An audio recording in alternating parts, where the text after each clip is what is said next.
Sir, attention of the House is drawn to the growing concern of the people regarding the activities of recruitment agency in the state of Goa and also in Mormugao, particularly those involved in facilitating overseas employment for our citizens. There has been an alarming increase in report of some agency taking advantage of the desperation of the youth and job seekers.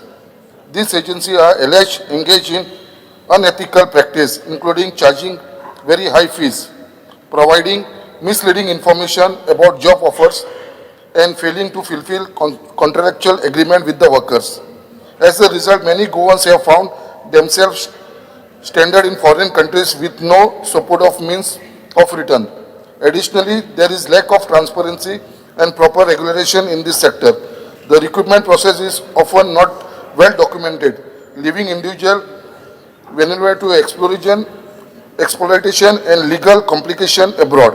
It is crucial that we ensure that our people are safeguarded from such exploitation and that proper channels are in place to monitor and regulate this agency. The step government intend to take in this regard.